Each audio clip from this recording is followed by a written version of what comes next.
Thank you ಆಯ್ತು.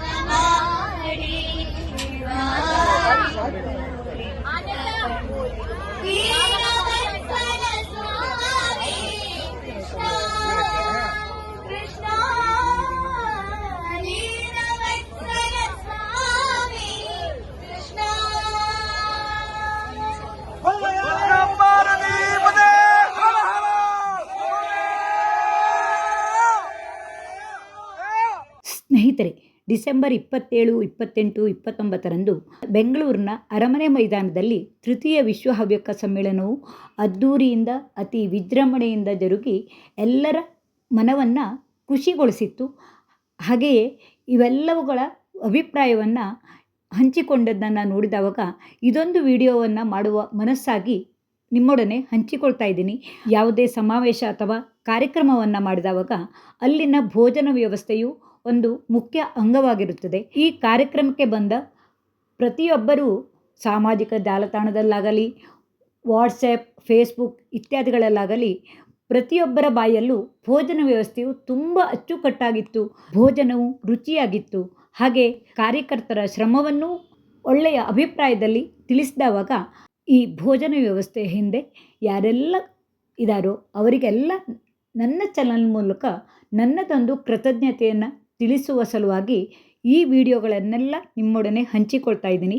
ಪ್ರತಿದಿನವೂ ಅನ್ನ ಸಂತರ್ಪಣೆಗಾಗಿ ಅನ್ನವನ್ನು ತಯಾರಿಸಿದ ನಂತರ ಅನ್ನಪೂರ್ಣೇಶ್ವರಿಗೆ ಈ ರೀತಿಯಾಗಿ ಪೂಜೆಯನ್ನು ಕೈಗೊಂಡು ಆಮೇಲೆ ವಿತರಿಸುವ ಕ್ರಮವನ್ನು ಇಟ್ಟುಕೊಂಡಿದ್ದರು. ಅನ್ನದಾನಕ್ಕಿಂತ ಮಿಗಿಲಾದ ದಾನವಿಲ್ಲವೆಂದು ಹೇಳುತ್ತಾರೆ. ಹಾಗೆಯೇ ಈ ಅನ್ನದಾನದಲ್ಲಿ ಅಂದರೆ ಅನ್ನ ಸಂತರ್ಪಣೆಯ ಕಾಲದಲ್ಲಿ 3 ದಿನಗಳ ಕಾಲ ಸುಮಾರು ಎಷ್ಟು ಮಂದಿ ಸೇರಿದ್ದರು, ಹಾಗೆ ಯಾವ್ಯಾವ ರೀತಿಯ ವ್ಯವಸ್ಥೆ ಇತ್ತು ಅನ್ನೋದನ್ನು ಈ ಅನ್ನ ಸಂತರ್ಪಣೆ ವಿಭಾಗದ ಜವಾಬ್ದಾರಿಯನ್ನು ವಹಿಸಿದಂಥ KP ಎಡಪ್ಪಾಡಿ ಅಣ್ಣನವರ ಮಾತುಗಳಲ್ಲಿ ಕೇಳೋಣ. ನೋಡಿ, ಈಗ ನಮಗೆ ಜನರ ಲೆಕ್ಕ ನಮಗೆ ಸಿಗ್ತಾ ಇಲ್ಲ, ಇವರಿಗೆ ಕಾರ್ಯಕರ್ತರಿಗೆ ಸ್ವಲ್ಪ ಜನರ ಲೆಕ್ಕ ಸಿಕ್ಕೋದು. ಇವರೆಲ್ಲ ನಿರಂತರವಾಗಿ ಕಾರ್ಯಕರ್ತರಾಗಿ ಕೆಲಸ ಮಾಡ್ತಾ ಇದ್ದ. ಈ ನಿನ್ನೆ ಮೊನ್ನೆ ಎಷ್ಟು ಜನ ಸೇರಿಕು? ವಿಶ್ವ ಹವ್ಯಕ ಸಮ್ಮೇಳನ ಒಂದು ವೈಭವದ ಸಂದರ್ಭ.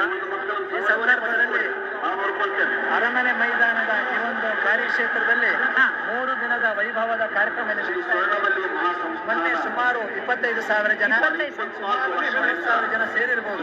ಸುಮಾರು 50,000 ಜನರಿಗೂ ಬಂದು ಭಾಗವಹಿಸಬಹುದು. ಮೊನ್ನೆ ಶುಕ್ರವಾರ ಸುಮಾರು 10,000 ಜನ ಭೋಜನ ಪ್ರಸಾದ ಸ್ವೀಕಾರ ಮಾಡಿದ್ದಾರೆ. ನಿನ್ನೆ ಸುಮಾರು 16,000 ಜನ ಇಲ್ಲಿ ಭೋಜನ ಸ್ವೀಕಾರ ಮಾಡಿದ್ದಾರೆ. ಇವತ್ತು ಎಲ್ಲ ಸಂತರ್ಪಣೆ ವಿಭಾಗದಲ್ಲಿ ಹೆಚ್ಚು ಕಮ್ಮಿ 30,000 ಮಂದಿ ಪ್ರಸಾದ ಸ್ವೀಕರಿಸುವ ನಿರೀಕ್ಷೆ ಇದೆ. ಭೋಜನದಲ್ಲೂ ಕೂಡ ಸರಳ ಭೋಜನ ಅಲ್ಲ, ಸುಮಾರು 18 ವಿಧದ ಅಡುಗೆಗಳಿವೆ, ವ್ಯವಸ್ಥೆಗಳಿವೆ. ಅದು ಪಲ್ಯ ಇರ್ಬೋದು, ಕೋಸಂಬರಿ ಇರ್ಬೋದು, ಸಾರು, ಸಾಂಬಾರು, ಪಾಯಸ, ಸಾರು, ಅನ್ನದಲ್ಲೂ ಬೇರೆ ವಿಧದ ಅನ್ನಗಳು, ಭಾಗಗಳಿವೆ. ಜೊತೆಗೆ ಈ ಒಂದು ಕ್ಷೇತ್ರದಲ್ಲಿ ಕೆಲಸ ಮಾಡುವಂತ ಕಾರ್ಯಕ್ರಮ ಹೆಚ್ಚು ಕಮ್ಮಿ 1,000ಕ್ಕೂ ಮಿಕ್ಕ ಕಾರ್ಯಕ್ರಮ ಕೆಲಸ ಮಾಡ್ತಾ ಇದ್ದಾರೆ. ಭೋಜನ ವಿಶ್ವ ಹವ್ಯಕ ಸಮ್ಮೇಳನ ಅತ್ಯಂತ ಯಶಸ್ವಿಯಾಗಿ ಸಂಪನ್ನಗೊಳ್ತಾ ಇದೆ. ಜಗದಗಲ ಪಸರಿಸಿದ ಹವ್ಯಕರೆಲ್ಲರೂ, ಪ್ರಪಂಚದಾದ್ಯಂತ ವ್ಯಾಪಿಸಿರುವ ಹವ್ಯಕರು ಬಂದು ಸೇರಿ ಈ ಸಮಾರಂಭವನ್ನು ಅತ್ಯಂತ ಯಶಸ್ವಿ ಒಂದು ಸಮಾರಂಭವಾಗಿ ಸಾಕಾರಗೊಳಿಸ್ತಾ ಇದ್ದಾರೆ.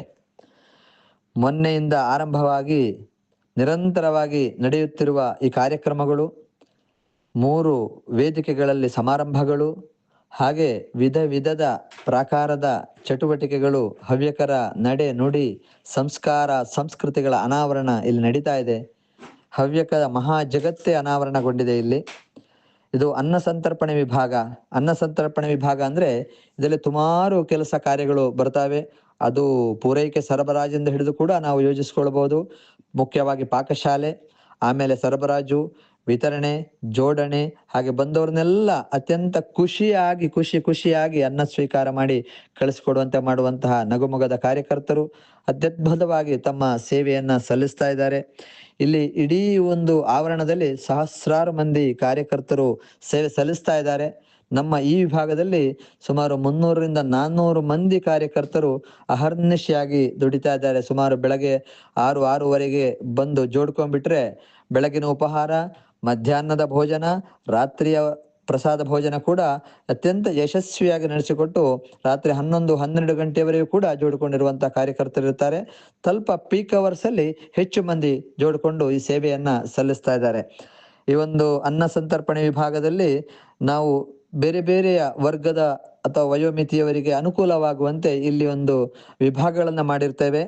ಮುಖ್ಯವಾಗಿ ವೈದಿಕ ಭೋಜನ, ವೈದಿಕರಿಗಾಗಿ ಪ್ರತ್ಯೇಕವಾಗಿ ಆ ಸಾಂಪ್ರದಾಯಿಕ ಭೋಜನದ ವ್ಯವಸ್ಥೆ, ಹಾಗೆ ಸನ್ಮಾನಿತರು ಮತ್ತು ಸಾಧಕರಿಗಾಗಿ ಒಂದು ಭೋಜನ ವ್ಯವಸ್ಥೆ ಇದೆ. ಹಾಗೆ ಅತಿಗಣ್ಯರ ವಿಭಾಗ ಬೇರೆ ಇದೆ. ಹಾಗೆ ಅಶಕ್ತರಿಗೆ ಒಂದು ಪ್ರತ್ಯೇಕವಾದಂತಹ ಊಟದ ವ್ಯವಸ್ಥೆ ಮಾಡಿದ್ದೇವೆ. ಕಾರ್ಯಕರ್ತರಿಗೆ ಕೂಡ ಒಂದು ಪ್ರತ್ಯೇಕ ಕೌಂಟರ್ ವ್ಯವಸ್ಥೆ ನಡೀತಾ ಇದೆ ನೋಡಿ ಇಲ್ಲಿ.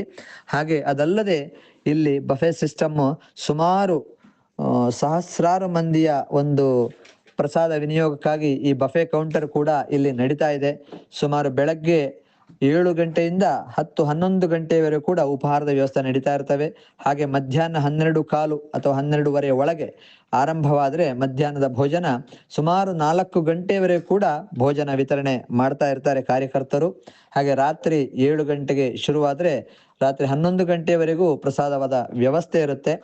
ಈ ಒಂದು ಸಂದರ್ಭದಲ್ಲಿ ಇಲ್ಲಿ ಕಾರ್ಯಕರ್ತರು ಅಹರ್ನಿಶಿಯಾಗಿ ದುಡಿತಾ ಇದ್ದಾರೆ. ಒಂದು ಊಟದ ಅಂದ್ರೆ ಸಾಮಾನ್ಯವಾದ ಊಟ ಅಲ್ಲ, ವಿಧ ವಿಧದ ಪಕ್ವಾನ್ನಗಳು, ಮೃಷ್ಟಾನ್ನ ಭೋಜನದ, ಹವ್ಯಕರ ಅಡುಗೆಯ ಬೇರೆ ಬೇರೆ ವಿಧದ ಕೈ ರುಚಿಯನ್ನು ನೋಡುವಂತಹ ಪಾಕಗಳು ಕೂಡ ಇಲ್ಲಿ ವಿತರಣೆ ಆಗ್ತಾ ಇದೆ. ಒಂದು ಮಧ್ಯಾಹ್ನದ ಊಟಕ್ಕೆ ಉದಾಹರಣೆಗೆ 18 ವಿಧದ ಪಕ್ವಾನ್ನಗಳು ಎಲ್ಲವೂ ಕೂಡ ಇಲ್ಲಿ ಪಾಕಗಳು ವಿತರಿಸಲಾಗ್ತಾ ಇದೆ. ಕಾರ್ಯಕರ್ತರು ಶಿಸ್ತುಬದ್ಧವಾಗಿ ಆ ಪಾಕಶಾಲೆಯಿಂದ ಸರಬರಾಜು ಇರ್ಬೋದು, ಇಲ್ಲಿ ಜೋಡಣೆ ಇರ್ಬೋದು, ಆಮೇಲೆ ವಿತರಣೆ ಇರ್ಬೋದು, ಆಮೇಲೆ ಸ್ವಚ್ಛತೆಯನ್ನು ಉಳಿಸ್ಕೊಂಡಿರುವಂತಹದ್ದು, ಶಿಸ್ತನ್ನು ಉಳಿಸ್ಕೊಂಡಿರುವಂತಹದ್ದು, ಹಾಗೆ ನಗುಮೊಗದ ಸೇವೆಯನ್ನು ಕೂಡ ಅಹರ್ನಿಶಿಯಾಗಿ ಮಾಡಿ ಈ ಒಂದು ಕಾರ್ಯಕ್ರಮದ ಯಶಸ್ಸಿನಲ್ಲಿ ತಮ್ಮ ಕೊಡುಗೆಯನ್ನು ಕೂಡ ಕೊಡ್ತಾ ಇದ್ದಾರೆ. ಜಗದಗಲ ವ್ಯಾಪಿಸಿದ ಹವ್ಯಕರು ಬೇರೆ ಬೇರೆ ಊರುಗಳಿಂದ, ನಾನಾ ಕೇಂದ್ರಗಳಿಂದ ಬಂದು ಕಾರ್ಯಕರ್ತರಾಗಿ ತಮ್ಮ ಸೇವೆಯನ್ನು ಮಾಡ್ತಾ ಇದ್ದಾರೆ. ಆ ಮೂಲಕ ಒಂದು ಸಮಾರಂಭದ ಯಶಸ್ಸಿಗೆ ತಾವು ಕೂಡ ಕಾರಣಕರ್ತರಾಗ್ತಾ ಇದ್ದಾರೆ. ಈ ದೃಷ್ಟಿಯಿಂದ ಇಂತಹ ಒಂದು ವಿಶೇಷ ಒಂದು ಸಮಾರಂಭವನ್ನ ಅಚ್ಚುಕಟ್ಟಾಗಿ ಆಯೋಜಿಸಿದ ಹವ್ಯಕ ಮಹಾಸಭಾದ ಆ ತಂಡ, ಆ ನೇತೃತ್ವದ ಕಜೆ ಅಣ್ಣನವರ ತಂಡ ಕೂಡ ನಾವು ಅಭಿನಂದನೆಯನ್ನು ಸಲ್ಲಿಸಬೇಕು. ಹಾಗೆ ಇಲ್ಲಿ ದುಡಿಯುವ ಪ್ರತಿಯೊಂದು ವಿಭಾಗದ ಪ್ರತಿ ಕಾರ್ಯಕರ್ತನ್ನು ಕೂಡ ಈ ಸಂದರ್ಭವನ್ನು ಸ್ಮರಿಸಿಕೊಳ್ಳೋಣ.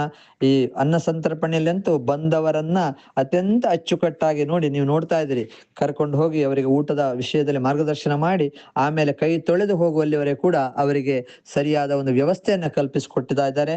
ನಿಜವೂ ಕೂಡ ಹೆಮ್ಮೆ ಅನ್ನಿಸ್ತದೆ. ಇಂತಹ ಒಂದು ಶಿಸ್ತುಬದ್ಧ ಕಾರ್ಯಕರ್ತರಿಂದಾಗಿ ಈ ಒಂದು ಅನ್ನ ಸಂತರ್ಪಣೆ ವಿಭಾಗ ಹಾಗೆ ಎಲ್ಲ ವಿಭಾಗಗಳು ದುಡಿಯುವ ಕಾರ್ಯಕರ್ತನಾಗಿ ಆ ಸಮಾರಂಭದ ಕಳೆ ಅತ್ಯಂತ ಹೆಚ್ಚಿನ ಮೆರಗನ್ನ ತಂದೆ ಅಂತ ಹೇಳಿ ಇಷ್ಟಪಡ್ತಾ ಇದ್ದೇನೆ. ಹಾಗೆ ಒಟ್ಟು 3 ದಿನ 3 ಹೊತ್ತಿನ ಆಹಾರ ವ್ಯವಸ್ಥೆ ಇತ್ತು. ಸುಮಾರು 27ನೇ ತಾರೀಕು ಮಧ್ಯಾಹ್ನ 10,000ಕ್ಕೂ ಮಿಕ್ಕು ಮಂದಿ ಇಲ್ಲಿ ಆಹಾರವನ್ನ ಪ್ರಸಾದವನ್ನ ಸ್ವೀಕರಿಸಿದ್ದಾರೆ.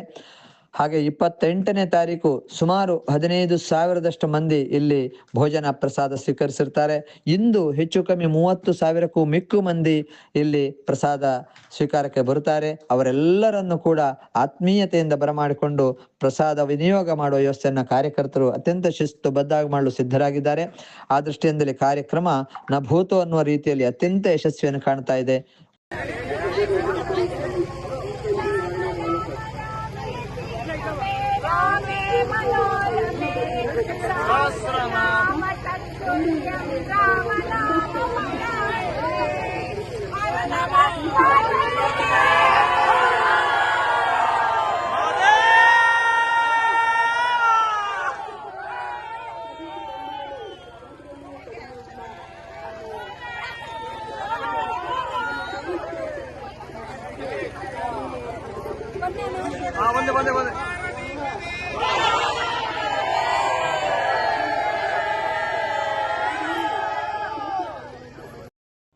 ಈ ಒಂದು ಬೃಹತ್ ಸಮಾವೇಶ ಹವ್ಯಕರ ನಡೆನುಡಿ ಸಂಸ್ಕಾರ ಸಂಸ್ಕೃತಿಗಳ ಒಂದು ಅನಾವರಣದ ಒಂದು ಮಹಾಸಂಗಮ. ಈ ಒಂದು ಸಮಾರಂಭದಲ್ಲಿ ಇದು ಅನ್ನ ಸಂತರ್ಪಣೆ ವಿಭಾಗ. ಅನ್ನ ಸಂತರ್ಪಣೆ ವಿಭಾಗದಲ್ಲಿ ಹಲವಾರು ಉಪವಿಭಾಗಗಳಿದ್ದಾವೆ. ಅದು ಸರಬರಾಜು, ಪೂರೈಕೆ ಇರ್ಬೋದು, ಪಾಕಶಾಲೆ ಅಂದರೆ ಅಡುಗೆ ಮನೆ ಇರ್ಬೋದು, ಹಾಗೆ ಅಲ್ಲಿಂದ ವಿತರಣೆ ಮಾಡುವಂಥ ವ್ಯವಸ್ಥೆ ಇರ್ಬೋದು, ಹಾಗೆ ವಿಧ ವಿಧದ ವ್ಯವಸ್ಥೆಯ ಭೋಜನದ ಒಂದು ಅವಕಾಶಗಳು.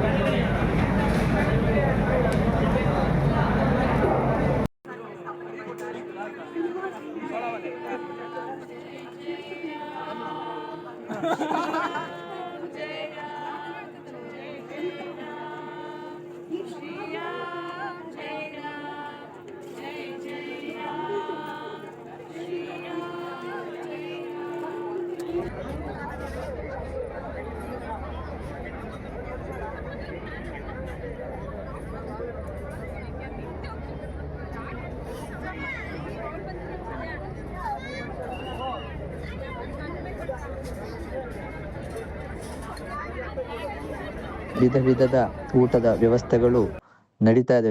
ಈ ವಿಧ ವಿಧದಲ್ಲಿ ಕೊಡುವಂತಹ ಎಲ್ಲ ವಸ್ತುಗಳು ಒಂದೇ ತೆರನಾಗಿರ್ತವೆ. ಅದರಲ್ಲಿ ಯಾವುದೇ ಪ್ರತ್ಯೇಕ ವ್ಯವಸ್ಥೆ ಇಲ್ಲ. 27ನೇ ತಾರೀಕು ಸುಮಾರು ಮಧ್ಯಾಹ್ನ 10ರಿಂದ 12 ಸಾವಿರ ಮಂದಿ ಭೋಜನವನ್ನ ಇಲ್ಲಿ ಸ್ವೀಕರಿಸಿದ್ದಾರೆ. 28ನೇ ತಾರೀಕು ಸುಮಾರು ಒಂದು 18,000 ಮಂದಿ ಪ್ರಸಾದ ಭೋಜನ ಇಲ್ಲಿ ಸ್ವೀಕಾರ ಮಾಡಿದ್ದಾರೆ ಈ ಎಲ್ಲ ಒಟ್ಟು ವ್ಯವಸ್ಥೆಯಲ್ಲಿ. ಹಾಗೆ 29ನೇ ತಾರೀಕು ಇಂದು ಸಮಾರೋಪ ಸಮಾರಂಭ. ಜನ ಸಾಗರೋಪಾದಿಯಲ್ಲಿ ಹರಿದು ಬರ್ತಾ ಇದ್ದಾರೆ. ಬಂದವರೆಲ್ಲರಿಗೂ ಕೂಡ ಊಟವನ್ನ ಕೊಡುವ ವ್ಯವಸ್ಥೆಯನ್ನು ಮಾಡ್ತಾ ಇದ್ದೇವೆ.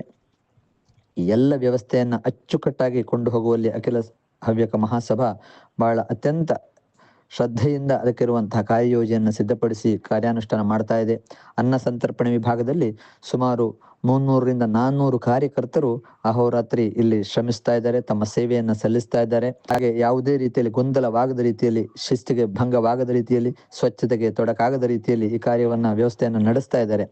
ಬಂದಂತ ಎಲ್ಲರಿಗೂ ಕೂಡ ಊಟವನ್ನ ಕೊಟ್ಟು ಅವರಿಗೆ ಹೊಟ್ಟೆ ತುಂಬ ತಂಪಾಗುವಂತೆ ಮಾಡುವ ಕಾರ್ಯವನ್ನ ಕಾರ್ಯಕರ್ತರು ಅತಿ ಶ್ರದ್ಧೆಯಿಂದ ವಿನಯದಿಂದ ಮಾಡ್ತಾ ಇದ್ದಾರೆ. ಇಲ್ಲಿ ಕೂಡ ಹಾಗೆ ಬರಿಯ ಊಟ ಅಂದ್ರೆ ಬರೀ ಪ್ರಸಾದ ಭೋಜನದ ಕೇವಲ ಸರಳವಾದ ಊಟ ಅಲ್ಲ. ವಿಧ ವಿಧದ ಪಕ್ವಾನ್ನಗಳು, ಭಕ್ಷ್ಯ ಭೋಜ್ಯಗಳು ಇರುವಂತಹ 18 ವಿಧದ ಒಂದೊಂದು ಮಧ್ಯಾಹ್ನದ ಊಟಕ್ಕೆ 18 ವಿಧದ ಪಾಕಗಳು ಸಿದ್ಧವಾಗಿರ್ತವೆ. ಅದಕ್ಕಾಗಿ ಅಡುಗೆ ಮನೆಯಲ್ಲಿ ಕೂಡ ವಿಶೇಷ ಸಿದ್ಧತೆಗಳು ನಡೀತಾ ಇದ್ದಾವೆ. ಕಾರ್ಯಕರ್ತರ ಶ್ರದ್ಧೆ ಮೆಚ್ಚುವಂತಹದ್ದು. ಯಾವುದೇ ರೀತಿಯ ಸುಸ್ತನ್ನ ತೋರಿಸ್ತಾ ಇಲ್ಲ. ನಿದ್ದೆ ಮಾಡಬೇಕು ಹಂಬಲ ಅವರಿಗಿಲ್ಲ. ಅವಿಶ್ರಾಂತವಾಗಿ ಅವರ ಹಸಿವಿನ ಚಿಂತೆ ಕೂಡ ಅವರಿಗಿಲ್ಲ. ಎಲ್ಲವನ್ನ ಮುಗಿಸಿ ನಗುಮೊಗದ ಸೇವೆಯನ್ನ ಮಾಡ್ತಾ ಕೊನೆಯಲ್ಲಿ ಅವರು ಊಟವನ್ನು ಮಾಡ್ತಾರೆ. ಈ ದೃಷ್ಟಿಯಲ್ಲಿ ಕಾರ್ಯಕರ್ತರ ಯಾವೊಂದು ಪ್ರಯತ್ನ ಪ್ರಶಂಸನೀಯ. ಈ ಒಂದು ಅಖಿಲ ಹವ್ಯಕ ಮಹಾಸಭಾದಿಂದ ಆಯೋಜಿತವಾದಂತಹ ಈ ಒಂದು ಹವ್ಯಕ ಸಂಗಮ ಮಹಾಸಂಗಮವಾಗಿ ಜಗದಗಲ ಪಸರಿಸುವ ಎಲ್ಲ ಹವ್ಯಕ ಬಂಧುಗಳು ಭಾಗವಹಿಸಿದ್ದಾರೆ. ಹಾಗೆ ಎಲ್ಲ ಸಮಾಜದ ಬಂಧುಗಳನ್ನು ಕೂಡ ಇಲ್ಲಿ ಆಮಂತ್ರಿಸಿ ಅವರಿಗೂ ಕೂಡ ಆದರ ಸತ್ಕಾರ ಗೌರವವನ್ನು ಕೊಟ್ಟು ಪ್ರತಿಯೊಬ್ಬರಿಗೂ ಊಟ ಇಲ್ಲ ಅನ್ನುವಂಥ ರೀತಿಯಲ್ಲಿ ಎನ್ನುವ ವಿಚಾರವೇ ಇಲ್ಲ. ಆ ರೀತಿಯಲ್ಲಿ ಕಾರ್ಯಕರ್ತರು ಪ್ರತಿಯೊಬ್ಬರಿಗೂ ಉಣಬಡಿಸುವ ಕಾರ್ಯವನ್ನ ಮಾಡ್ತಾ ಇದ್ದಾರೆ. ಒಂದು ರೀತಿಯಲ್ಲಿ ಈ ಇಷ್ಟು 3 ದಿನದಲ್ಲಿ ಹೆಚ್ಚು ಕಮ್ಮಿ 1.5 ಲಕ್ಷ ಮಂದಿ ಇಲ್ಲಿ ಬಂದು ಹೋಗಿರಬಹುದು ಭೋಜನ ಶಾಲೆಗೆ. ಇದರಲ್ಲಿ ಹೆಚ್ಚಿನ ಜನ ಕೂಡ ಭೋಜನ ಶಾಲೆಗೆ ಬಂದು ಪ್ರಸಾದವನ್ನ ಸ್ವೀಕಾರ ಮಾಡಿದ್ದಾರೆ. ಒಂದಷ್ಟು ಮಂದಿ ಪಾಕೋತ್ಸವದಲ್ಲಿ ಭಾಗಿಯಾಗಿದ್ದಾರೆ. ಒಂದಷ್ಟು ತುರ್ತು ಇರುವಂತವರು ಬಂದು ಹಾಗೆ ಕಾರ್ಯಕ್ರಮ ವೀಕ್ಷಣೆ ಮಾಡಿಕೊಂಡು ಹೋದವರು ಇದ್ದಾರೆ. ಆ ದೃಷ್ಟಿಯಿಂದ ಈ ಒಂದು ಕಾರ್ಯದಲ್ಲಿ ಸುಮಾರು ಸಹಸ್ರಾರು ಮಂದಿ ಕಾರ್ಯಕರ್ತರು ಅವಿಶ್ರಾಂತವಾಗಿ ದುಡಿದಿದ್ದಾರೆ. ವಿಶೇಷವಾಗಿ ಅನ್ನ ಸಂತರ್ಪಣೆ ವಿಭಾಗದ ಕಾರ್ಯಕರ್ತರೊಂದಿಗೆ ನಾವು ಸದಾ 3 ದಿವಸ ಅವರೊಟ್ಟಿಗೆ ಇದ್ದೇವೆ, ಅವರ ಜೊತೆಗೆ ಇದ್ದೇವೆ. ಅವರು ಕೂಡ ಎಲ್ಲರೂ ಒಬ್ಬರಿಗೊಬ್ಬರು ಜೋಡಿಕೊಂಡು ಈ ಕಾರ್ಯವನ್ನು ಅತ್ಯಂತ ಯಶಸ್ವಿಯಾಗಿ ನಿಭಾಯಿಸ್ತಾ ಇದ್ದಾರೆ. ಹೀಗೆ ತೃತೀಯ ವಿಶ್ವ ಹವ್ಯಕ ಸಮ್ಮೇಳನದಲ್ಲಿ ಪ್ರತಿಯೊಂದು ವಿಭಾಗದಲ್ಲಿಯೂ ಅತ್ಯಂತ ಯಶಸ್ಸನ್ನು ಕಂಡ ಮಾದರಿಯ ಸಮ್ಮೇಳನವಾಗಿದೆ. ಈ ಎಲ್ಲ ಯಶಸ್ಸಿನ ಹಿಂದಿನ ಕಾರ್ಯಕರ್ತರನ್ನು ನೆನೆದು ಕೃತಜ್ಞತೆಯನ್ನು ಸಲ್ಲಿಸುವ ಈ ವಿಡಿಯೋವು ನಿಮಗೂ ಇಷ್ಟವಾಗಿರಬಹುದು. ಅನ್ನದಾತೋ ಸುಖೀಭವ ಎನ್ನುವಂತೆ ಈ ಮೂಲಕ ನನ್ನದೊಂದು ಕೃತಜ್ಞತೆಯನ್ನು ಸಲ್ಲಿಸುವ ಪುಟ್ಟ ಪ್ರಯತ್ನವಾಗಿದೆ. ಈ ವಿಡಿಯೋವು ನಿಮಗೆ ಇಷ್ಟವಾದರೆ ಲೈಕ್ ಮಾಡಿ, ಇಷ್ಟ ಮಿತ್ರರಿಗೆ ಶೇರ್ ಮಾಡಿ. ತೃತೀಯ ವಿಶ್ವ ಹವ್ಯಕ ಸಮ್ಮೇಳನದ ಕೆಲವು ವಿಡಿಯೋಗಳನ್ನು ನನಗೆ ತಿಳಿದಂತೆ ನನ್ನ ಯೂಟ್ಯೂಬ್ನಲ್ಲಿ ಹಂಚಿಕೊಂಡಿದ್ದೀನಿ. ನಿಮ್ಮೆಲ್ಲರ ಪ್ರೋತ್ಸಾಹವೇ ಇಂತಹ ವಿಡಿಯೋವನ್ನು ಮಾಡೋಕ್ಕೆ ಉತ್ಸಾಹವನ್ನು ತರುತ್ತೆ. ನಿಮ್ಮೆಲ್ಲರ ಪ್ರೋತ್ಸಾಹಕ್ಕಾಗಿ ತುಂಬ ಹೃದಯದ ಧನ್ಯವಾದಗಳು.